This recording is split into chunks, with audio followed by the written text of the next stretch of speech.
What it do, modified family? I'm back.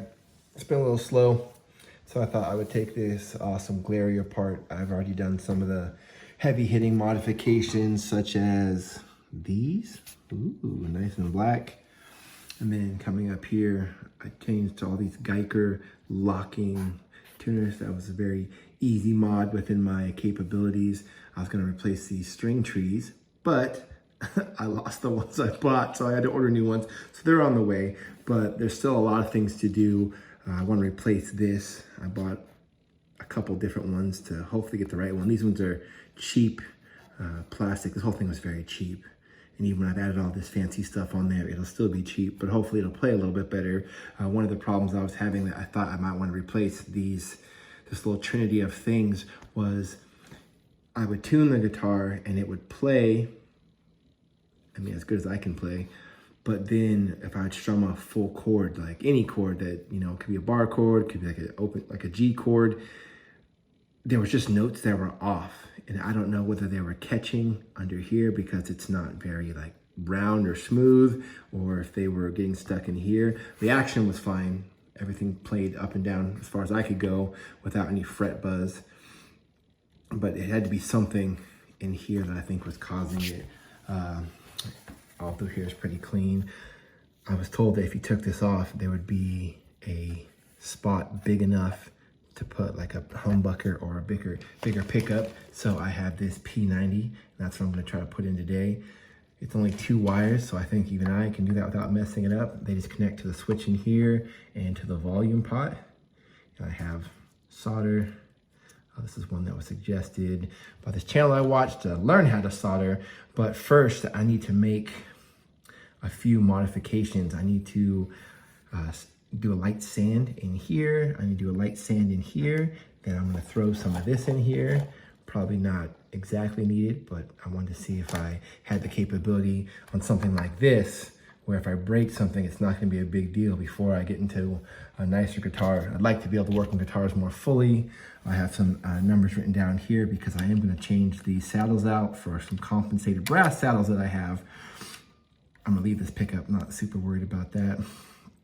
And I forgot my Allen wrenches at work, and I just went to work today and I forgot them. And so I measured how far they were from here so I can match the new ones almost in the same place because it was set up well. I didn't need to change anything about that. So I'm just trying to match everything. I just forgot the Allen wrenches to adjust the height. So I only took off one. I want to make sure I get them all dialed in one at a time, so I have the highest chance of not needing to get this thing set up by a shop and add more money to this build. So I'm gonna go ahead and get started. Oh, and my new pick guard from AliExpress didn't fit under here. So I need to trim up one of the corners. I think it's this corner. I almost might just need to shave that clean off because this one's a little bit different. I think maybe just a little bit wider. Yeah, hopefully you can see the difference. So that's how much space I need. So yeah, that's what we're gonna do today. And I'll show it the best I can. I don't have a tripod, but I have my Dremel, which I'll use to scuff up the inside. And I'll blow it out and start applying some of that foil tape. And then try to get this in place. Then I can get this soldered in. It's only 2 different wires. And I think I know which is which because they look the same, not color-wise, but like how the wires look. So I'm just gonna match what's already in there. So already we have that real custom feel. This is the cheap pick guard that I purchased. Had this cool wood grain. I thought that was neat. I don't know if it really goes with the flow of this, but I just thought it was a neat thing that looked different than just the black one that it came with. So I made some modifications. I had to clean up this corner here. And then once that corner was in, I had to clean up this to make sure it would fit with this switch plate in place. So now it fits comfortably. It doesn't bunch up here. It's not as exactly cut as this one was, obviously, but I'd rather it be too wide than not tight enough. Now, this is I think there's like a 5-bolt like screw hole cover, and there's like an 8. I think this is the 8. 1, 2, 3, 4, 5, 6, 7, 8. Yeah, this is the 8. So I made sure I got that one. I made sure it had a big enough spot for the new pickup that was going in. So it looks like I could probably get into this hole. This hole is nowhere near, so I'm not even gonna put that screw in there.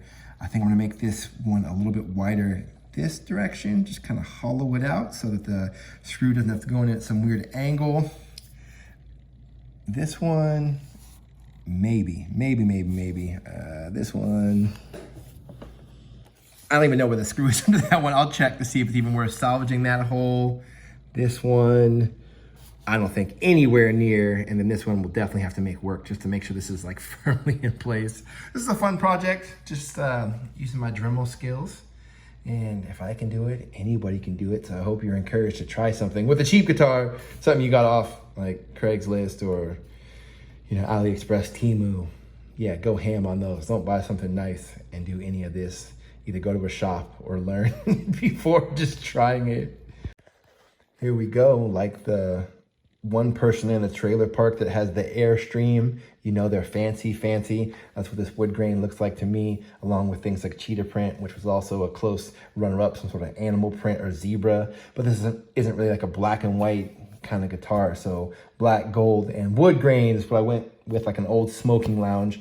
So yeah, I just cleaned up some of these holes with just this random Dremel bit. I have a bunch of different ones in this kit. I don't know which is the right one, which would be best, but I thought it'd be cleanest if I use these holes. 1, 2, 3, 4, and 5. Yeah, hold it just right. This hole was too far off. I can't even see it. This one, same thing. So I didn't figure what was the point of getting too crazy with it. So I test fit it and make sure it worked. I'm gonna try some of this foil tape right here. I'm gonna do this cavity first, and then I'm gonna check out this cavity and then go from there. And then next I'm gonna try to desolder this, which should be pretty easy, and then solder in that new one and then hope that it works. I gotta figure out how to test it. I think people just plug it in and see if like, I can pass a screwdriver over it to see if it can break the magnetic field. I think that's what's going on. I don't know, but you can let me know if you know better than me, which is probably most people. I don't think this is the worst shielding job. I tried to make sure there was no gaps in there and none of it sticks out past the pick guard. And then this one goes over the bolt hole. And I try to model that same thing on here. That way they connect and they're one unit. That's what I had watched videos on. This one I was as complete as possible. All this is covered. I did not do the input jack hole and I didn't do the bottom of that. I figured it, I don't know. I'm not exactly sure how the shielding works, but I would try it. This guitar isn't terribly noisy. I mean, that could be the electrical outlets I'm using, could be the cheaper cables I'm using. But if it's one thing I could try to reduce, that's why I did it, and it wasn't expensive, and I'm here now. I just wanted to try it. So now here is my soldering iron. I have 2 connections I need to undo and then redo to get the new pickup in. And I already feel like I should have spent more on this bad boy than I did. But if it works, it works. And I have 2 tiny contact points to do. The yellow wire is from the pickup. It looks like it just goes to the bottom of the volume pot and then to the switch right there. And so I just need to warm those up until those wires are free. And then I will slide that out, and then I will slide the new pickup in. It's right here in my hand. Look at this. Pickup. There it is. Bam. And I'm pretty sure that that white one will go to the switch, and that one that's more braided will go to the volume pot. That's what it seems like. And then I'm gonna put this away because I need to go get my daughter. I'm actually running out of time for that. But I hope this is a somewhat interesting video. Even though I'm not showing myself doing it, you can find much more confident people putting these things together. I just want to give it a try. Well, I ellipsed the time I had to complete this, but I got pretty far along. So I'm gonna tuck this away and then go pick up my daughter. And then when we pick up, hopefully I can get these compensated saddles in, have this finished wiring in. I was able to get one of the wires off, but the solder was too thick. So I think I need to turn my soldering iron up. I might want to switch to a flatter tip that's not so pointy to spread the heat out. I'm still new to this, but I'm still hoping it turns out well. So until next time, Modified family, I'll see you later.